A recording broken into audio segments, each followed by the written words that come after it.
지금 우리가 마태복음 말씀을 살피고 있는데 이 마태복음이 굉장히 어떻게 보면 중요합니다. 마태, 마가, 누가, 요한복음 이 사복음서 중에서 가장 먼저 기록된 복음이 마가복음이거든요. 마가복음. 그러니까 마가복음을 중심으로 마태, 누가, 요한복음을 그 이후에 이제 기록했어요. 그러니까 마가복음이 처음에 기록된 복음서지만 이 마태복음은 유대인들을 위한 복음이기 때문에 좀 다른 점이 많아요. 다른 점이. 그래서 유대인들을 위한 복음서. 그러니까 유대인들로 하여금 예수님을 믿을 수 있도록, 그 다음에 두 번째 예수 믿고 개종한 사람들을 위해서 이 두 가지 목적을 가지고 하기 때문에 지난번에 말씀드린 건 뭡니까? 유대인들의 특징이 많죠. 유대인들이 잘 알고 있는 말씀. 그게 뭐예요? 구약의 말씀이죠. 특별히 모세오경. 그러니까 구약의 말씀 모세오경을 우리가 잘 아는 것이 마태복음을 이해하는데 굉장히 도움이 되죠. 그 다음에 유대인들의 특징, 유대인들이 자주 쓰는 용어 이런 것들을 우리가 살피면 마태복음을 분명하고 또 완전하게 이해할 수 있다. 이 말씀을 드렸습니다. 성경 말씀은 분명하고 완전하게 기록되었다. 그래서 우리도 성경 말씀을 분명하고 완전하게 알아야 된다. 그러기 위해서는 말씀을 읽고 듣고 배우고 행하는 삶을 살아야 된다고 말씀드렸죠. 그래서 우리가 예수 믿는 사람이라면 내 개인의 삶 가운데 말씀을 읽고 듣고 배우고 행하는 이 네 가지가 필요합니다. 그리고 예수님의 제자가 되는 것은 가서 말씀을 가르치고 전하는 거죠. 그 사람도 나처럼 말씀을 읽고 듣고 배우고 행하도록 가르치고 전해주는 거예요. 그러니까 6가지입니다. 우리가 날마다 해야 될 삶, 그리고 주님이 부르실 때까지 해야 될 삶이 뭐냐면 말씀의 삶인데 그 말씀의 삶은 말씀을 읽고 듣고 배우고 행하고 가르치고 전하라. 이해되시죠? 이렇게 되면 우리가 구호 슬로건 외치는 것처럼 말씀의 전문가, 말씀의 사역자가 됩니다. 그래서 이 말씀을 분명하고 완전하게 이해하기 때문에 말씀을 우리가 어떻게 행하게 되냐면 있는 그대로 제대로 알게 되고 있는 그대로 제대로 믿게 되고 있는 그대로 제대로 행하게 된다는 것이죠. 또는 전하게 된다는 것이죠. 그래야 그 복음이 그대로 전달되는 것입니다. 오늘 보면 지난번에 첫 번째 용어가 뭐였습니까? 하늘나라, 천국이었죠. 천국. 그래서 유대인들은 하늘나라, 하늘아버지 이런 용어를 많이 쓴다고 그랬잖아요. 그래서 유대인들이 익숙하게 잘 알고 있는 그런 용어를 가지고 유대인들을 위한 복음서로 기록했다라고 이해를 했습니다. 그래서 우리가 다른 데는 이제 여호와의 나라 이렇게 많이 하죠. 그런데 이 마태복음에서는 하늘나라 이렇게 사용하고 있는 것입니다. 유대인들은 여호와의 거룩하신 이름을 사용하기를 두려워해요. 그분이 영원하시고 전능하시고 주인 되신 분이시잖아요. 그렇기 때문에 여호와라고 하지 않고 하늘 아버지 이렇게 표현을 하는 거죠. 아도나이 주 이런 표현을 하는 거죠. 그래서 이 율법을 기록할 때도 필사돼도 서기관들이 목욕 제기하고 몸과 마음을 거룩하게 한 다음에 필사 이렇게 복사해서 하잖아요. 기록하잖아요. 그런데 여호와라는 이름이 나오잖아요. 딱 멈췄다고 목욕 제기하고 그 부분을 뛰어넘어가요. 쓰들 못해. 여호와를 감히 여호와의 이름을. 그런데 너무 감사한 것은 저와 여러분은 은혜의 보좌 앞에 담대히 나아가면 얻게 된 것입니다. 여호와를 아바 아버지라 부르게 된 것입니다. 그것이 은혜의 은혜. 다시 한번 복습하는데 은혜 앞에는 반드시 뭘로 시작되냐면 긍휼이라고 긍휼. 그러니까 긍휼 불쌍히 여기셔서 도와주기를 원하시고 그대로 우리를 도와주기 위해서 은혜를 베푸신 거죠. 그리고 은혜를 베푸시는데 이 은혜를 이루시기 위해서 복음이신 예수 그리스도를 보내주셨어요. 그래서 복음 대신 예수 그리스도를 믿음으로 말미암아 3가지가 이루어진다겠죠. 죄 용서받음, 구원을 받음, 그 다음에 영원한 생명을 선물로 받음. 동시적으로 이게 이루어진다고 말씀을 드렸습니다. 그래서 여러분 큰 용어를 생각할 때 긍휼, 은혜, 복음 이렇게 생각하시기를 바랍니다. 그런데요. 긍휼, 은혜, 복음 그런데 이 3가지 앞에 첫 단추처럼 있는 게 뭔지 아세요? 언약입니다. 언약. 언약은 말씀으로 하신 약속. 여호와께서 말씀하셔요. 그리고 말씀으로 약속하셔요. 하신 약속의 말씀을 이루십니다. 하신 약속의 말씀을 이루시되 반드시 이루십니다. 그래서 우리가 구약과 신약 성경을 통해서 만나게 되는 여호와는 어떤 분이냐면 가장 큰 핵심이 말씀하시고 하신 말씀을 반드시 이루시는 여호와. 말씀하세요. 그 하신 말씀을 반드시 이루시는 분이에요. 그분을 믿으시기 바랍니다. 그래서 우리가 구약의 말씀을 알고 신약의 말씀을 알아가는 것이 굉장히 중요하다. 그래서 오늘 마태복음 우리가 계속 이어서 살펴보는데요. 여호와의 이름을 하늘 아버지 또는 하늘이라는 용어를 쓰게 돼요. 그것이 여호와라는 뜻이에요. 하늘 아버지 그러면 어떻게 해요? 여호와. 또 하늘 그러면 여호와 이렇게 생각하는 거죠. 그 다음에 슬피 울며 이를 감이 있으리라 이미 말씀드렸죠. 지난 시간에. 그 다음에 심판의 날들 이것도 말씀하셨는데 요에서 보면은 요엘 선지자를 통해서 여호와의 날, 여호와의 큰 날, 여호와의 크고 두려운 날, 여호와의 진노의 날, 심판의 날 이렇게 예언하거든요. 똑같은 날을 그렇게 표현했어요. 그러면 여러분 여호와의 날, 심판의 날, 크고 두려운 날 그랬어요. 여호와의 날이 임하잖아요. 그날은 심판의 날이고 크고 두려운 날이고 진노의 날이다 그 말이잖아요. 근데 여호와의 날이 임하면요. 똑같은 여호와의 날이 임해요. 심판의 날, 크고 두려운 날, 진노의 날이 임해요. 근데 둘로 나뉘게 돼요. 예수 믿고 구원받은 사람은요. 그날 어떻게 됩니까? 여호와의 크고 두려운 날, 심판의 날, 진노의 날에 구원을 받습니다. 그날 잔치가 벌어집니다. 그 기쁨의 날이에요, 그날이. 근데 예수 믿지 않는 사람은 구원받지 못한 사람은 어떻게 됩니까? 그대로 이루어져서 여호와의 날이 임하기만 하면 여호와의 심판의 날, 크고 두려운 날, 진노의 날이 되어서 그 죄에 대한 형벌로 멸망당하는 거예요. 다르죠. 그러니까 본래 나는 어떤 사람이었습니까? 예수 믿지 않고 구원받지 못한 사람이죠. 그런데 웬 은혜입니까? 예수님을 믿어 구원받았어요. 이것이 구원의 은혜입니다. 여호와께서 은혜를 베풀어 주시는데 여호와께서 행하신 은혜 가운데 가장 큰 은혜가 구원의 은혜예요. 여호와의 큰일이 뭐냐면 구원의 은혜예요. 여호와의 큰일이 뭐냐면 구원의 역사예요. 그보다 더 큰 일은 없어요. 그래서 지난번에 말씀드린 대로 여호와의 영원하신 역사 가운데 세상의 역사와 구원의 역사와 성경의 역사가 시작되고 지금은 그 네 가지가 공존해 가고 있는 시대다. 그리고 마지막 때 예수님이 오셔서 이 세 가지를 완성하시죠. 세 가지가 뭐였습니까? 세상이 완성되고요. 구원이 완성되고 성경 말씀이 완성되죠. 뭐만 남았어요? 여호와의 영원한 역사만 남았기 때문에 영원한 세계가 열린다는 거예요. 그래서 예수 믿는 사람은 천국에 들어가 영생, 예수 믿지 않는 사람은 지옥에 들어가 영원한 형벌을 받는다. 그 말씀을 드렸습니다. 독일 무너졌잖아요. 종교개혁이 독일에서 마틴 루터를 통해서 이루어졌잖아요. 놀라운 일을 주님이 행하셨잖아요. 그런데 완전히 지금 무너져 버렸어요. 독일 교회가. 근데 그 본신학교 총장이 와서 하는 말이 뭐냐면 다시 성경 말씀으로 돌아가자. 말씀으로 돌아가야 회복이 돼요. 말씀으로 돌아가야 부흥이 이루어집니다. 말씀 없는 회복, 말씀 없는 부흥 없어요. 근데 우리는 말씀 없이 회복을 달라고 기도하잖아요. 말씀 없이 부흥케 하소서 기도하잖아요. 응답이 있겠습니까? 이루어지지 않죠. 먼저 선제 조건이 뭐냐면 말씀이 있어야 돼. 말씀이 있는 곳에 회복이 이루어집니다. 말씀이 있는 곳에 부흥케 하십니다. 그러니까 우리가 성경을 보고 세상 역사를 봐도요. 부흥의 시기가 있었잖아요. 부흥의 시대. 그때 보면요. 다시 말씀으로 돌아갔어. 말씀 안에 바로 서 있었어. 그러니까 말씀에 든든히 서 있고 약속의 말씀을 붙들고 기도하니까 그 기도 모임을 통해서 성령의 역사가 불붙듯 일어나는 거예요. 불같이 일어나는 거예요. 그래서 사람들이 회개하고 새 사람이 되고 사람들이 예수 믿고 구원받는 역사가 이루어져요. 첫 번째, 회개하고 새롭게 되는 거예요. 누가요? 예수 믿는 사람들이. 예수 믿는 사람들이 다 회개하고 새롭게 돼버려. 그랬더니 그 다음에 무슨 일이 일어나요? 예수 믿지 않는 사람들이 다 예수 믿고 구원받게 돼요.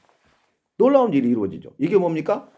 예수 믿는 자들의 회복이고 예수 믿지 않는 자들을 구원하시는 부흥의 역사예요. 믿으십니까?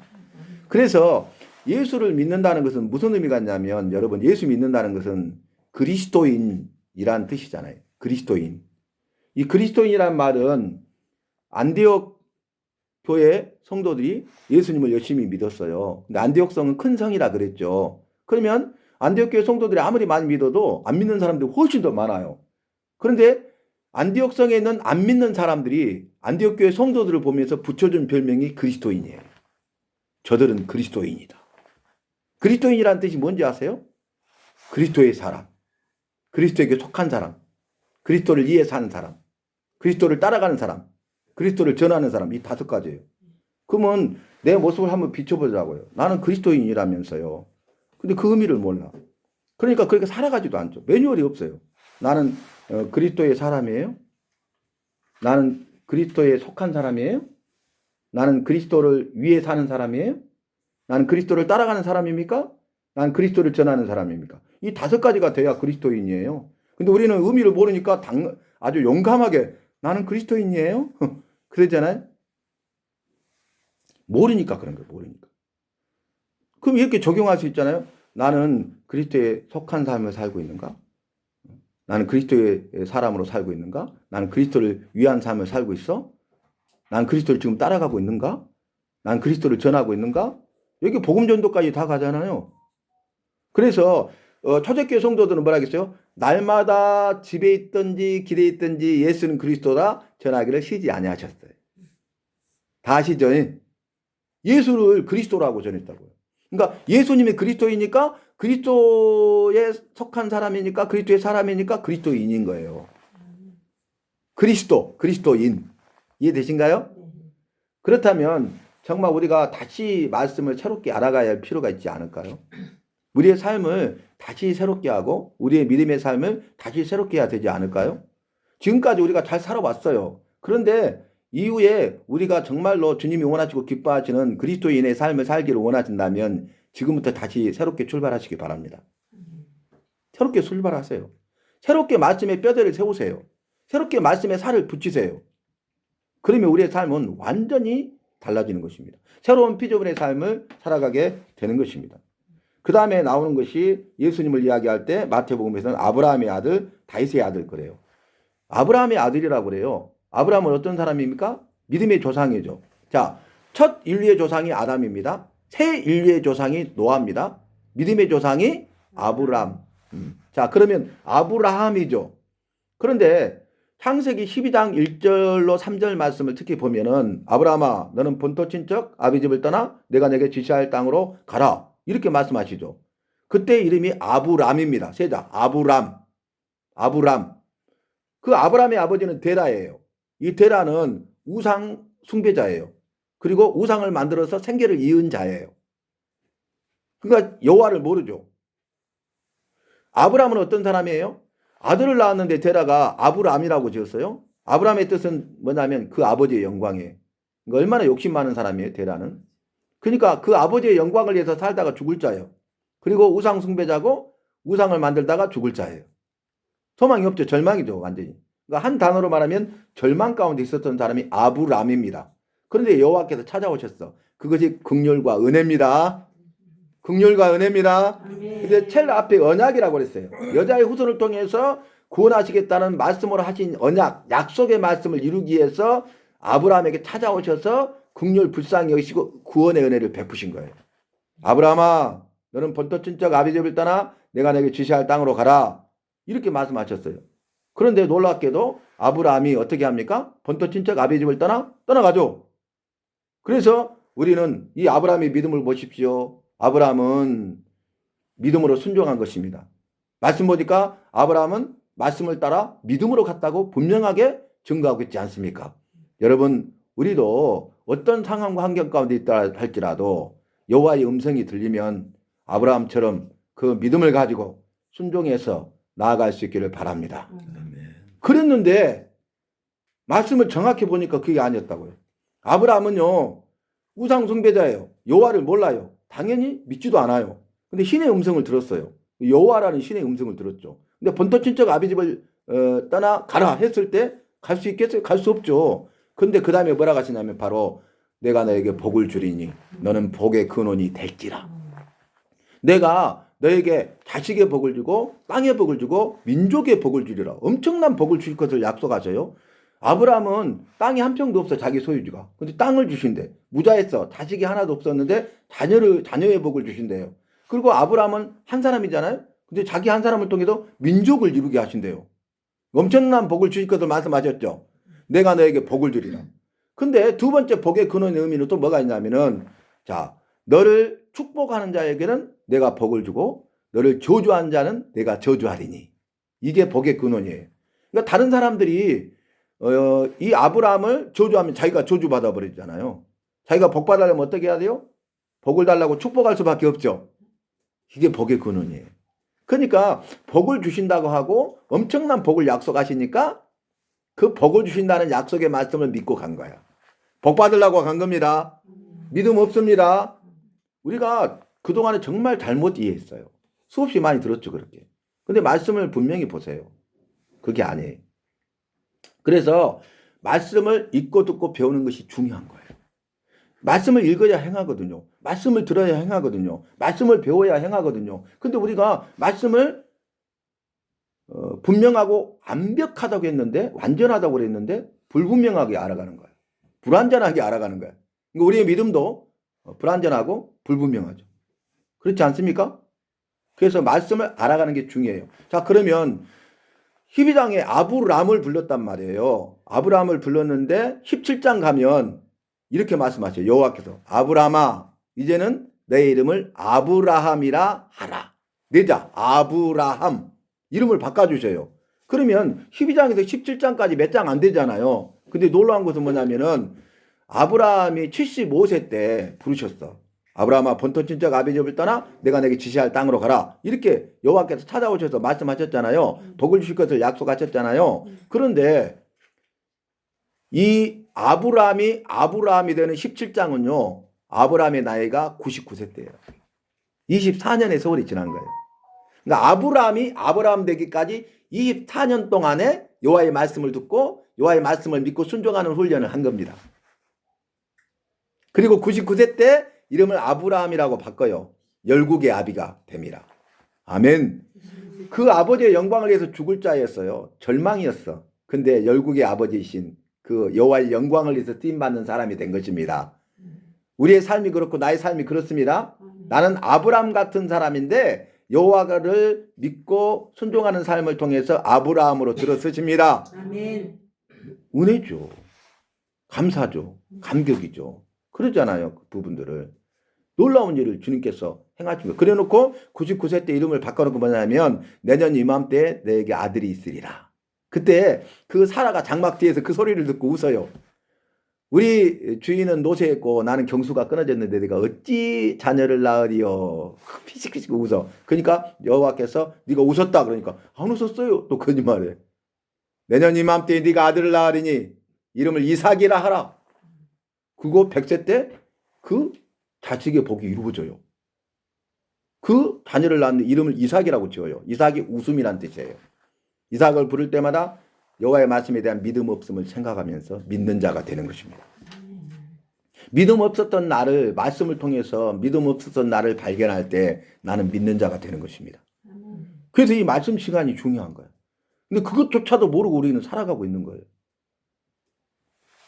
그래서 아브라함을 믿음의 조상으로 부르셨어요. 근데 구약 성경에 보면 아브라함을 믿음의 조상이 되게 하시고 그 이후에 뭐라 합니까? 아브라함과 이삭과 야곱의 여호와니라 이렇게 표현해요. 아브라함의 여호와, 이삭의 여호와, 야곱의 여호와. 그래서 그 의미는 그 다음에 또 나오니까 말씀을 드리겠습니다. 그 다음에 다윗의 아들이라는 것은 뭐냐면은 여자의 후손으로 오실 분이 믿음의 조상 아브라함의 자손으로 오는데 특히 다윗의 자손으로 오실 것을 구약 성경이 또 예언해요. 그래서 그 다윗의 자손으로 오신 분이 예수님이잖아요. 그래서 다윗의 아들이다. 이 표현을 하는 것입니다. 왜냐하면 유대인들은 아브라함을 너무 잘 알아요. 다윗을 너무너무 잘 알아요. 그래서 가장 존경하는 인물이 다윗이고 그 다음에 존경하는 인물이 아브라함이죠. 믿음의 조상보다 다윗 왕을 훨씬 더 존경해요. 왜냐하면 강력한 통일왕국을 이루었기 때문에 그렇습니다. 다윗은 어떤 사람이었어요? 다윗은 첫 번째 여호와의 마음에 합한 사람이었죠. 두 번째, 여호와의 말씀 중심의 삶을 살았던 사람이죠. 그리고 모든 일을 하기 전에 먼저 약속의 말씀을 붙들고 기도로 물었던 사람이죠. 그리고 어때요? 그 다음에 여호와께서 그가 가는 모든 곳마다 여호와의 은혜가 함께 하셨더라. 여호와의 은혜가 함께 했던 사람이에요. 그래서 이 사람을 한마디로 말하면 신정통치. 5가지로 제가 요약을 했습니다. 성경 말씀을 제가 연구해 보니까 이 5가지야. 이 다윗은. 그럼 우리가 도전받죠. 나도 어떤 삶을 살아야 될 것인가? 나는 지금 어떤 삶을 살고 있는가? 이렇게. 그래서 나는 여호와의 마음에 합한 사람인가? 나는 여호와의 중심, 여호와의 말씀 중심의 삶을 살아가고 있는가? 나는 무슨 일을 하기 전에 약속의 말씀을 붙들고 기도로 묻고 있는가? 나는 여호와의 은혜가 함께하고 있는가? 내 삶 속에? 나는 인본주의자가 아니라 신본주의자인가? 이렇게 적용할 수 있겠죠. 다윗의 삶을 통해서 우리가 그런 부분들을 생각할 수가 있습니다. 그 다음에 임마누엘, 여호와께서 자기 백성과 함께 하시다. 임마누엘이죠. 자, 그러면 3개를 생각해야 돼요. 에베네셀, 여기까지 도우셨다. 임마누엘, 영원토록 함께 하신다. 3번째가 중요해요. 여호와 이레. 여호와 이레는 굉장히 중요하니까 기록해도 좋죠. 아신다, 보신다, 준비하신다. 네가 100세 때 낳은 사랑하는 아들 독자 이삭을 내가 내게 지시할 산으로 가서 번제로 드리라. 정말 무서운 분이네. 네가 100세 때 낳은 사랑하는 아들 독자 이삭을 이렇게 말씀하셨다고. 근데 우리 이렇게 생각하죠. 이렇게 많이 들었죠. 여러분, 아브라함은 아버지로서 얼마나 마음이 아프고 고통스러웠을까요? 그래서 이 번제로 드리라는 여호와의 말씀에 대해서 차라리 내가 죽었으면 죽었지 아들을 어떻게 번제로 드릴 수 있습니까?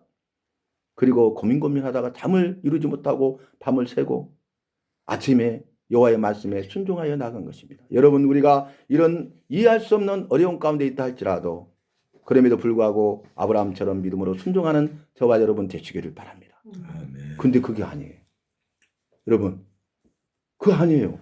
성경 말씀 보면요, 아브라함은 아침에 일찍 일어나서 여호와께서 지시한 산으로 갔어요. 그리고 가가지고 어떻게 합니까? 이 종들을 아래 남겨둬요. 방해하면 안 되니까. 그리고 나무를 지게 해요, 이삭에게. 그리고 올라가죠. 근데 이삭이 물어요. 그동안에 번제를 많이 해봤잖아요, 제사를. 아버지, 번제에 쓸 나무는 있는데 양은 어디 있습니까? 물어보니까 여호와께서 자기를 위하여 친히 준비하시리라. 이렇게 말해요. 근데 그 믿음대로 되죠. 가서 이제 올라갔는데 자기를 딱 결박하려고 해. 그러면은 할아버지잖아요. 소년이죠. 힘이 넘치잖아요.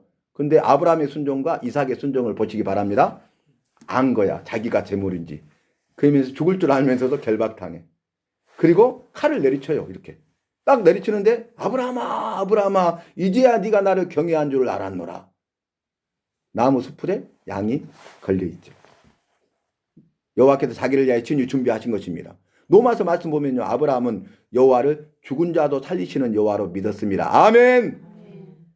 고민하지 않았습니다. 머뭇거리지 않았습니다. 아브라함에게는 여호와를 향한 믿음이 있었어요. 죽은 자도 살리시는 여호와로 믿으셨어요. 저와 여러분도 그러한 믿음을 소유하시기를 바랍니다. 그것이 영생이고 그것이 부활입니다. 그것이 다른 단어로 영생이고 부활이라고요.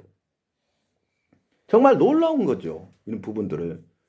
그러면서 이제야 네가 나를 경외한 줄 알았다. 아니, 100세 때 낳은 아들을 통해서 이제 마지막 시험을 통과하는 거야. 지금까지 시험을 통해서 훈련하셨어. 말씀 훈련, 기도 훈련 시키셨어. 근데 테스트, 마지막 최종 테스트를 하는데 경외의 시험을 보는 거야, 경외. 여러분, 경외란 뜻이 뭔 뜻인지 아세요? 가장 크게 두려워한다. 두려워한 정도가 아닙니다. 가장 크게 두려워한다. 이게 경외예요. 응? 네가 나를 가장 크게 두려워하는 줄 이제 알았다, 그 말이에요. 응? 우리는 여호와를 경외하는 삶을 살다고 고백하잖아요. 근데 그 의미를 몰라. 여호와를 가장 크게 두려워하시기 바랍니다. 세상을 두려워하거나 세상에 있는 것들을 두려워하거나 사람들을 두려워하거나 악한 사탄 마귀를 두려워하지 마시기 바랍니다. 여호와만 가장 크게 두려워하시기 바랍니다. 그러니까 우리가 믿는 것이고 이 자리에 있는 거예요. 그렇지 않으면 세상 쾌락을 쫓아서 살아가는 거죠. 왜 이 시간에 이곳에 있습니까? 너무나 어리석은 거죠. 바보 같은 것이죠. 그러잖아요. 아니 이 정도 되면 내가 사이비 교주 정도 돼갖고 잘 먹고 잘 살 거냐. 모든 걸 다 누리고 살아야 되지. 그잖아요. 그런데 여호와를 가장 크게 두려워하거든요. 그러니까 믿음 안에 있는 거야. 경외해야 믿음 안에 있습니다. 경외해야 내 삶이 절제가 됩니다. 경외해야 내가 겸손해집니다. 경외해야 쓰임 받습니다. 그 의미가 거기에 있다고요. 그러니까 이지야 네가 나를 경외하는 줄 알았다 그러면서 여호와께서 산에서 준비하시리라 여호와 이레라 불렀더라. 본문에는 그렇죠. 여호와 이레. 근데 여호와 이레의 원문의 뜻은 여호와께서 아신다. 여호와께서 보신다. 여호와께서 준비하신다. 이 의미예요. 여호와께서 아셔. 지금 이 어렵고 힘든 상황, 내 형편과 처지를 주님이 아셔요. 그리고 어떻게 반응하는지 보고 계신다니까. 믿음으로 반응하는지 그렇지 않는지 보고 계셔. 믿음으로 반응한 자에게 준비하신 은혜와 복을 쏟아부어 주십니다. 엄청난 거죠. 그래서 여호와 이레의 주님을 만나십시오. 에베네셀 여기까지 도우셨어요. 임마누엘 영원토록 함께 하십니다. 뭔만 남았어요? 여호와 이레만 남았어요. 이제 여호와께서 아셔요. 나를 아시고 우리 부부를 아시고 가정을 아시고 자녀들을 아시고 기업의 모든 것을 다 아셔요. 전지 모든 것을 아시고 전능 모든 것을 하실 수 있는 분이세요. 전지 전능하신 여호와를 믿으십니까? 그러니까 저와 여러분 어떻게 해야 되겠어요? 여호와를 경외하심으로 여호와 이레의 주인공이 되십시오. 여호와께서 아시고 보신 대로 준비하신 그 은혜와 복을 마음껏 바라 누릴 수 있기를 바랍니다. 아멘. 너무너무 행복한 거죠. 그러지 않겠어요? 여호와께서 준비하셨어. 누구를 위해서? 나를 위해서 준비하셨다니까. 근데 그것을 누리지 못하고 살았어. 근데 말씀을 깨달아서 알게 된 거죠. 그래서 그 말씀에 깊이 파묻힌 보화를 캐내어 가져가는 거예요. 말씀의 은혜를, 말씀의 복을 누리는 거죠. 말씀의 은혜가 있습니다. 말씀의 복이 있습니다. 말씀이 생명입니다. 놀라운 일들을 행하시죠. 그 다음에 오실리. 오실리는 뭐예요? 여자의 후손으로 오신다는 거죠. 아브라함과 다윗의 자손으로 오신다는 거죠. 유대 땅 작은 곳 베들레헴에 오신다는 거죠. 세 가지로 요약할 수 있더라고요. 여러분 보세요. 유대 땅 작은 곳에 오셨어. 근데 이 베들레헴이죠. 베들레헴은 그 뜻이 뭐예요? 떡집, 떡집. 떡집에는 떡이 있어야 돼. 떡이 많이 있어야 돼. 근데 떡집에 떡이 없는 거야. 그래서 예수님이 생명의 떡으로 오셨어요. 산떡으로 오셨어요. 나는 하늘로부터 내려온 산떡이라. 나는 생명의 떡이라. 예수님의 생명의 양식이 되셨습니다. 그래서 오실리. 그래서 오실리에 대해서 예언하셨는데 때가 참에 유대 땅 작은 곳 베들레헴에 예수님께서 아브라함과 다윗의 자손으로 오셨습니다. 이게 한 문장 요약이에요. 그 다음에 이방인들을 향한 특징을 보면 유대인들을 위해서 쓴 책이면서도 이방적인 경향을 많이 가지고 있어요. 예를 들어서 예수의 족보 이야기가 나오는데 여인의 이름. 자, 어떤 이름입니까? 첫 번째, 유다의 며느리 다말. 유다가 며느리 다말을 강간하죠. 그러니까 유다 강간 사건이 나와요. 유다 다말 강간 사건. 그래서 다말이라는 여자가 들어가고요. 그 다음에 기생 나합이야. 나합이 또 기생이에요, 기생. 그 다음에 이방 여인, 모압 여인, 모압 땅 여인, 과부였던 룻. 그 다음에 우리아의 아내. 바세바 이름도 안 나와. 그냥 우리아의 아내라고만 나와. 그 다음에 동정녀 마리아. 5명이 나오죠. 족보에는 여자 이름이 안 들어간다니까요. 근데 이 구원의 족보에, 구원의 계보에 여인의 이름이 들어갔어. 놀랍죠? 그러니까 아브라함을 통해서 유대민족을 구원하시고 유대민족뿐만 아니라 그 구원이 흘러가서 세상에 있는 모든 나라와 민족을 구원하시기를 원하신 것입니다. 이방인들도 구원받기를 원하신 것입니다. 여호와께서는 모든 사람이 구원받기를 기뻐하십니다. 그 말씀을 이루신 거예요. 그래서 복음이 나로부터 시작된다는 말을 제가 드렸어요. 복음은 나로부터 시작됩니다. 나를 통해서 주님의 은혜와 사랑과 생명과 능력과 복이 흘러가서 살아나고 살려지게 됩니다. 이 일에 쓰임받게 됩니다. 그래서 복음은 나로부터예요. 그 다음에 이방 여인들의 이름이 들어가 있던 것뿐만 아니라 동방박사들의 이야기가 나와요. 동방박사들. 동방박사들이 별을 보고 왔죠. 그런데 동방박사 세 사람 귀한 예물 가지고, 그러니까 그들이 보비압을 열어서 황금과 유황과 몰약을 드렸잖아요. 세 가지를. 그러니까 동방박사 세 사람 이렇게 부르는 건데 이건 잘못된 거죠. 동방의 박사들이에요. 3명은 없어요. 우리가 지금 찬송가도 바꿔야 될 게 너무너무 많아요. 근데 그렇게 그냥 받아들이는 거야, 이 부분들. 성경 보세요. 동방의 박사들이 별을 보고 왔다. 동방의 박사들이 꿈에 지시하심을 받고 다른 길로 돌아가니라. 그런다니까요. 근데 우리는 고비압을 열어 상궁과 유황과 모략을 드렸다고 하니까 세 사람으로 해가지고 동방박사 세 사람 귀한 해물 가지고 물을 건너 산을 건너 뭐 별 따라왔도다 그러잖아요. 동방의 박사들입니다. 그래서 동방의 박사들도 이방인들이에요. 근데 구원자로 오실 예수님을 별을 보고 따라와서 경배하고 갔다니까. 경배란 뜻을 여러분 알아야 돼요. 우리가 경배와 찬양 이야기 많이 들어봤죠. 하요 찬양 뭐 경배와 찬양 처음에 그렇게 들었잖아요. 경배가 뭔지 아십니까? 경배는 뭐냐면 나를 가장 낮추어서 여호와를 가장 높여드리는 게 경배야. 그러지 않으면서 경배한다고 말하면 안 돼. 나를 가장 낮춰서, 가장이라는 수식어가 들어갔어요. 가장 낮춰서 여호와를 가장 높여드리는 게 경배예요. 그래서 우리가 단어 하나를 아는 것이 굉장히 중요하다는 거예요. 그 다음에 또 보면 이스라엘 중에서 이만한 믿음을 본 적이 없다고 칭찬을 받은 사람이 이스라엘 사람이 아니라 노마의 백부장이었죠. 노마의 백부장에게 뭐라 했어요? 이스라엘 중에 이만한 믿음을 본 적이 없다. 그랬죠. 하인이 병들었어요. 그러니까 내가 가서 고쳐주리라니까 그리 마소서 나도 내 수하에 있는 사람들에게 명령하면 그리 됩니다. 그래서 말씀으로만 하옵소서. 이 믿음을 칭찬하셨어. 그리고 가서 보니까 예수님이 말씀하신 그 시로 그 하인이 고침을 받았습니다. 놀랍죠? 근데 그 사람이 노마의 백부장이었다고. 군인이었어요. 군인. 이방인이었어요. 유대인이 아니었어요.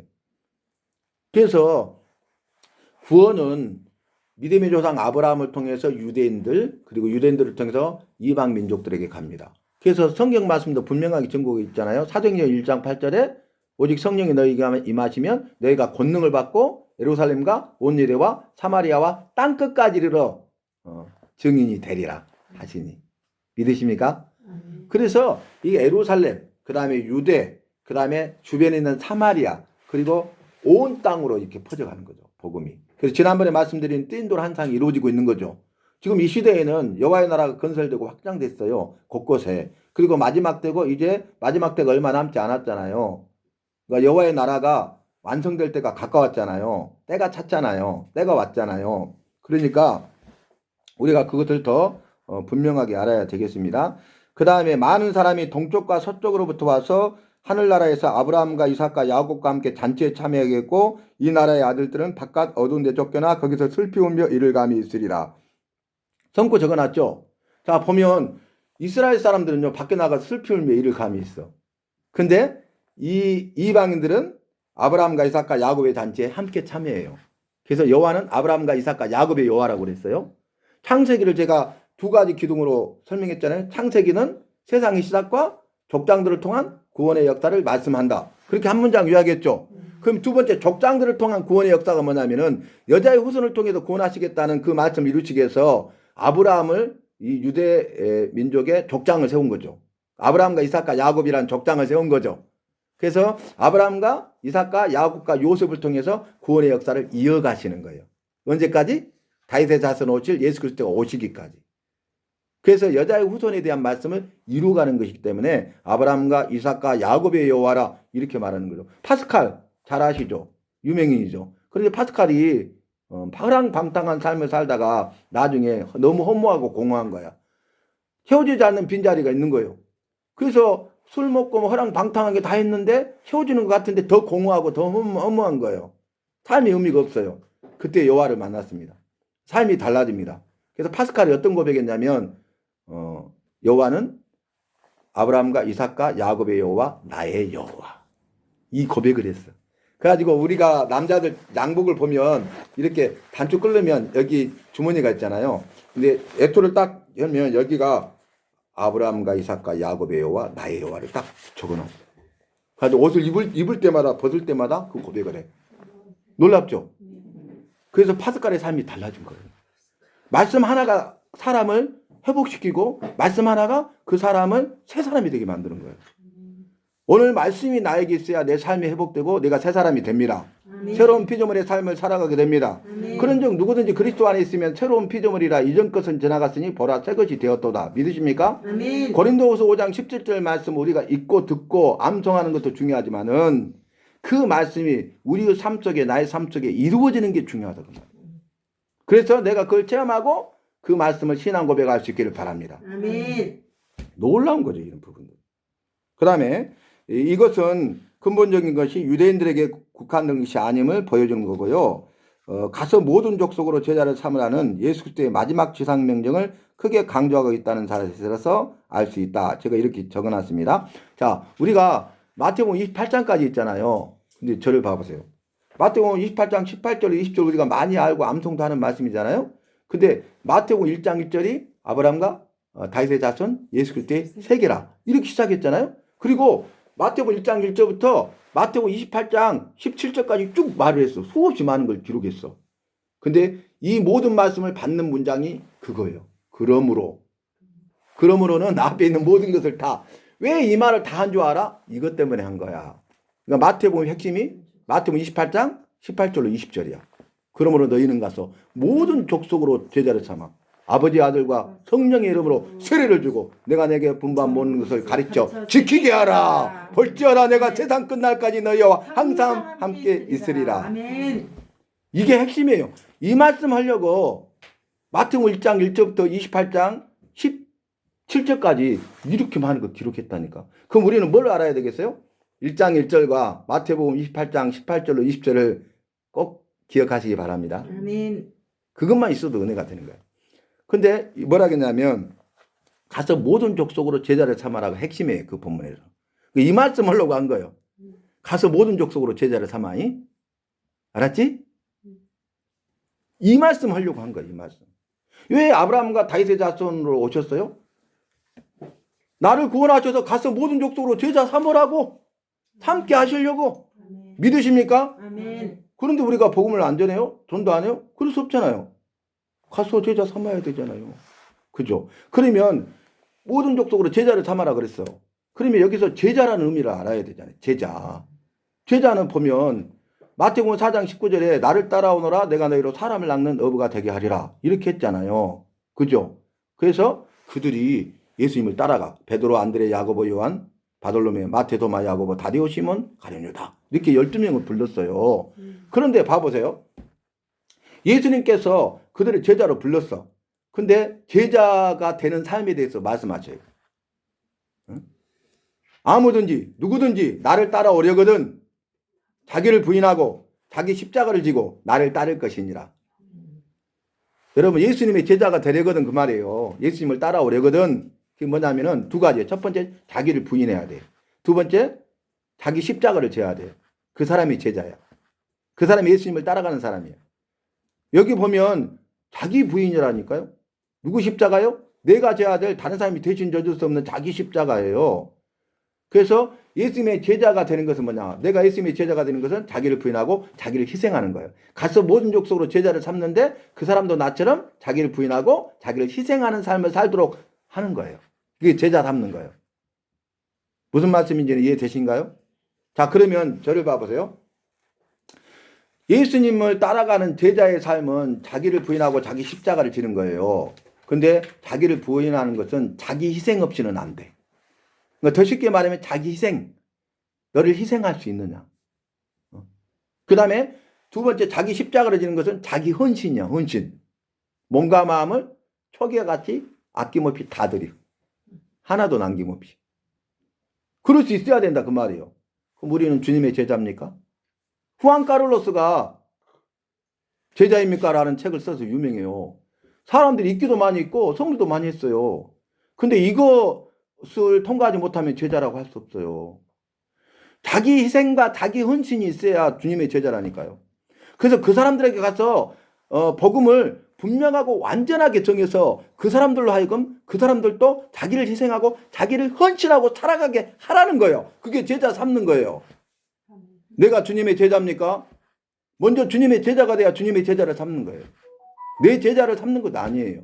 그런데 구약 성경을 보면 제가 구약을 먼저 알아야 된다 했잖아요. 신약 성경 앞에서. 얼마나 말씀이 재밌냐면은 레위기 말씀 보면 제사가 나오잖아요. 근데 5대 제사와 4가지 제사 종류 방법만 하면 너무 쉬운데 그걸 모르니까 이게 똑같은 말이 반복돼 가지고 이렇게 어렵고 힘들고 이건 포기야. 이렇게 하잖아요. 그래서 말씀 우리가 정리해서 핵심을 알아가는 게 굉장히 중요하다는 거예요. 근데 5대 제사 가운데 첫 번째가 번제예요. 번제.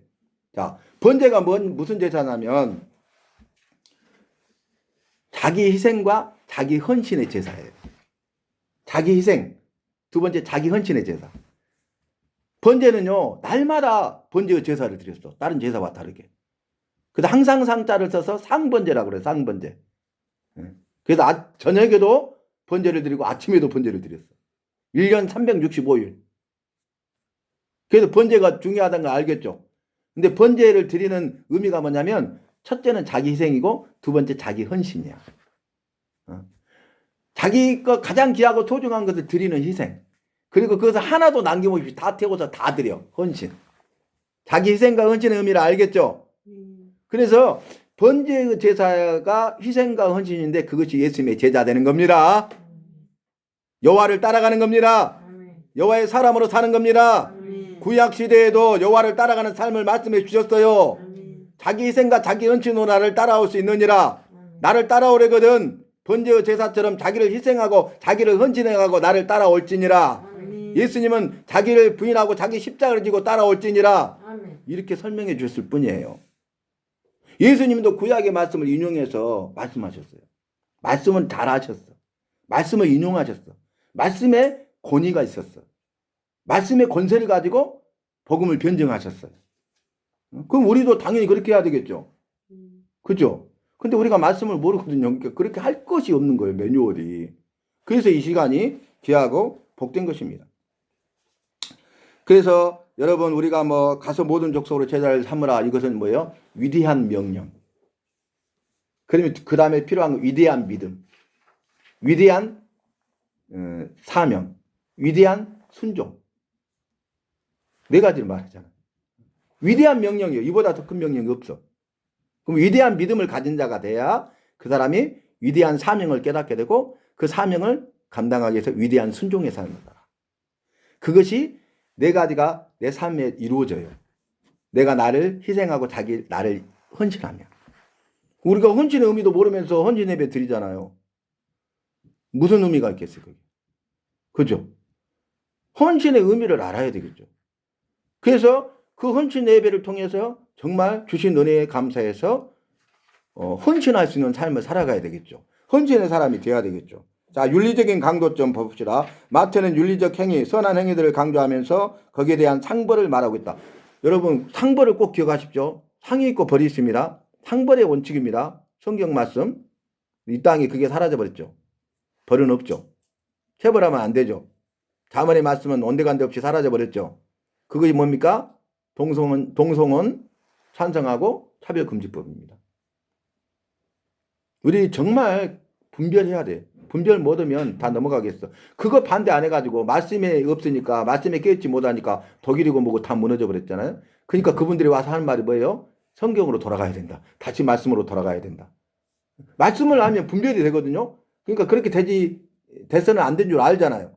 그러니까 그렇게 우리가 그런 삶을 살아갈 수 있죠. 근데 모르니까 그냥 아무렇지도 않게 있다가 무방비 상태에 있다가 모든 걸 다 빼앗기게 되는 거죠. 말씀은 사라져 버리는 거예요. 그러면서 너희 착한 행실을 보고 하늘에 계신 너희 아버지께 영광을 돌리게 하라. 마태복음 5장 16절 아시죠? 여러분 거기 앞에 무슨 비유냐면 소금과 빛이 되라고 했어요. 너희는 세상의 소금이니 너희는 세상의 빛이니 그랬거든요. 그럼 우리가 이렇게 하잖아요. 주님 오늘 본문 말씀을 통해서 저희는 내가 세상의 소금이 되겠습니다. 빛이 되겠습니다. 소금이 되고 빛이 되는 삶을 살게 도와주시옵소서. 주님의 은혜가 필요합니다. 그렇게 될 줄로 믿습니다. 예수님의 이름으로 기도합니다. 아멘. 이제 아멘 안 하시구만. 아무래도 안 돼. 여러분 됐어요 지금까지? 근데 그렇게 하지 않아도 우리의 착한 행실을 보고 이방인들 믿지 않는 자들이 하늘에 계신 아버지께 영광을 돌리면 이미 소금이요 빛입니다. 뭘 몰라도 잘못 알고 있는 거예요. 말씀을 아는 게 그래서 힘이라니까요. 너희의 착한 행실을 보고 이방인들 안 믿는 사람들이 나의 착한 행실을 보고 와 살아계시네? 하늘에 계신 아버지께 영광을 돌리잖아요. 그 순간 나는 소금이요 빛입니다. 그 사람들에게 소금이고 그 사람들에게 빛입니다. 아멘. 정말 우리가 그걸 몰랐어. 하나 예를 들어볼까요? 주님 우리 교회가 우리 성령으로 하나 되게 해주세요.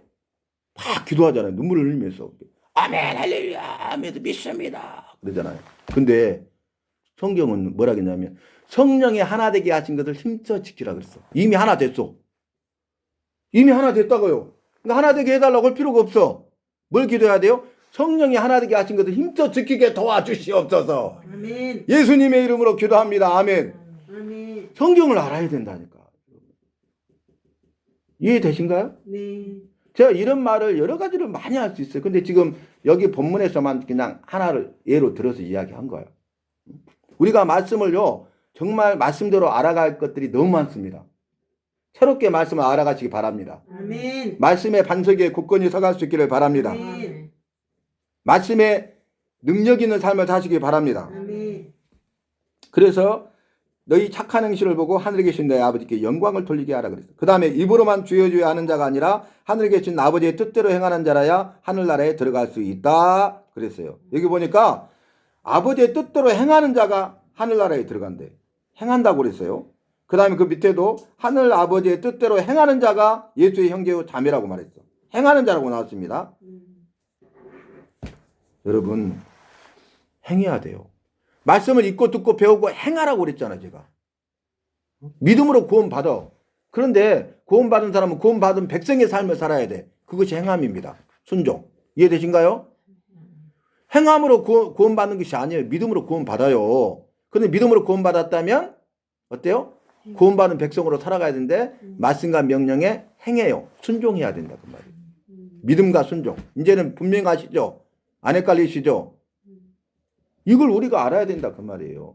그래서 야고보서에서는 뭐라고 합니까? 행함이 없는 믿음은 죽은 것이라. 영혼 없는 몸이 죽은 것처럼 행함이 없는 믿음은 죽은 것이라. 이렇게 말씀하셨습니다. 로마서도 보면요. 16장까지 있는데 성경 중에 성경이라고 여러 사람들이 많이 하지 않습니까? 로마들. 그런데 1장부터 11장까지 뭡니까? 믿음으로 구원받은 거야. 이제 구원받은 거죠. 이신득이, 이신칭이, 이신득구. 믿음으로 의롭다함을 받고 믿음으로 구원을 받은 거야. 그죠? 그러면 12장부터 16장까지 뭐냐면 구원받은 백성의 삶을 말해 이제. 구원받았냐? 구원받은 백성의 삶을 살아라는 거야.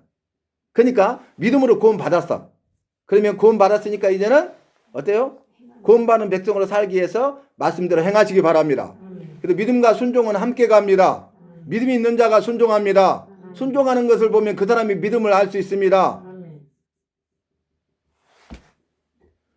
동전의 양면과 같아. 뗄래야 뗄 수 없어. 근데 앞면은 믿음이고 뒷면이 순종입니다. 그래서 그 중세 유럽에 보면은 돛담배 큰 풍선배 있잖아요. 돛을 해가지고 배로 바람으로 가는 유람선이 큰 배가 가는데 그 관광지에 도착했을 때 배를 댈 수 없으니까 조그마한 나룻배로 다 옮겨 타요. 관광객들이. 근데 딱 탔는데 노가 양쪽 오른쪽 왼쪽 다 있잖아요. 오른쪽 노에는 믿음이라고 적어졌고 왼쪽에는 순종이라고 적어졌는 거야. 이게 뭔가요? 물어보니까 사공이 보시면 압니다. 그러면서 다 탔나요? 그러면서 오른쪽 노를 져지니까 앞으로 딱 움직이는데 서더니 오른쪽으로 돌더니 계속 오른쪽으로만 돌고 앞으로 안 가는 거야. 그 다음에 왼쪽 것을 했더니 가는 데서는 왼쪽으로 돌더니 왼손으로만 가고 안 가는 거야. 그 다음에 두 개를 저었더니 앞으로 가서. 믿음과 순종입니다. 믿음과 순종의 삶이 필요합니다. 두려워 말고 믿기만 하라. 구원받기 위해서 그 말씀 주셔서 주님이. 구원 받았어? 말씀대로 하라. 그 믿음과 순종입니다. 레위기 말씀 보세요. 그 어려운 막 제사법을 다 해놨잖아요. 근데 여호와를 믿고 여호와의 말씀을 믿음으로 순종했어. 그랬더니 내가 말씀과 기도로 거룩해진 거야. 할렐루야. 순종하는 삶을 통해서 거룩해지는 거예요. 변화된 삶을 살아가는 거예요. 내가 완전히 변화돼서 새로운 사람이 되고 새로운 피조물의 삶을 살아가게 되는 것입니다. 또 예수님이 제자들에게 누구든지 소자 중 하나에게 냉수 한 그릇이라도 주는 자는 결단코 상을 잃지 않으리라 하신 말씀 있죠. 여러분 이 소자가 중요해요. 예수님은요 오셔서 공생의 사역할 때 첫 번째 사역이 갈릴리에서 사역하거든요. 작은 소자들로부터 사역을 시작했어요. 예수님의 공생의 사역의 3분의 2 이상이 작은 소자들을 위한 사역이에요. 예수님은 관심이 작은 소자들에게 있었어요. 예수님이 인자가 마지막 때 올 때, 마태복음 25장 말씀이죠. 그때 마지막 재림 오실 때 뭘 보신다고 말씀하셨어요? 작은 소자에게 한 것을 본다고 했어요. 그러면서 뭐라고 합니까? 작은 소자에게 한 것이 내게 한 것이다. 작은 소자에게 하지 않은 것이 내게 하지 않은 것이다. 너는 작은 소자에게 하였기 때문에 내게 한 것이고 너는 영생에 들어가고 너는 작은 소자에게 하지 않은 것이 내게 하지 않은 것이기 때문에 영벌에 들어가리라. 이렇게 끝나요. 그럼 우리는 어떻게 살아야 돼요? 예수님처럼 살아야 되잖아요. 우리는 작은 소자들을 섬겨야 돼요. 작은 소자들을 돌아봐야 돼요. 나에게 모든 걸 주셨잖아요. 왜요? 작은 소자를 섬기려고. 예수님이 그랬죠. 인자의 온 것은 섬김을 받으려 함이 아니야 도리어 섬기려 하고 내 목숨을 많은 사람의 대성물로 주려 함이니라. 섬기러 오셨어요. 예수님 삶 전체는 섬김이었어요. 작은 소자들에 대한 섬김이었어요. 저와 여러분도 어떻게 살아야 돼요? 지금부터 남은 일생을 예수님처럼 섬김의 삶을 사시기 바랍니다. 작은 소자들을 섬기시기 바랍니다. 작은 소자를 돌아보시기 바랍니다. 작은 소자를 위해서 내게 주신 모든 것을 다 쓰시기 바랍니다. 그래서 주님 앞에 갔을 때 잘했다 인정받고 칭찬받듯이 바랍니다. 상벌에 올리라니까. 상벌. 너는 영생에 너는 영벌에 들어가리라. 상벌이에요. 내가 네 행위대로 갚아주리라. 상벌이 올리에요.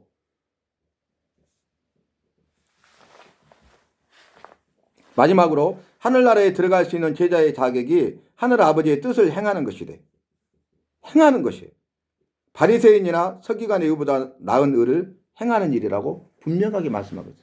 바리새인과 서기관들의 의보다 낫지 않으면 결단코 천국에 들어갈 수 없다고 그랬어요. 그러니까 우리의 신앙의 삶이 중요하다니까요. 내 삶이 중요해요. 신앙의 삶이. 근데 우리는 이걸 너무 모르고 간과하고 묵과하고 살아온 거야. 아무렇지도 않게 살아온 거야. 용감한 거죠. 근데 지금부터는 그렇게 살아서는 안 되겠죠. 주의 말씀을 내게 주셨으니 주의 말씀대로 우리는 따라가야 됩니다. 그렇게 해서 우리는 정말 변화된 삶을 살아가고 아까도 말씀드렸듯이 주님의 제자가 되고 가서 제자 삼는 일에 마음껏 헌신하여 쓰임받을 수 있기를 바랍니다. 특별히 작은 소자들을 돌아보고 작은 소자를 섬기는 게 우리의 모든 것을 다 들여서 쓰임받을 수 있기를 바랍니다.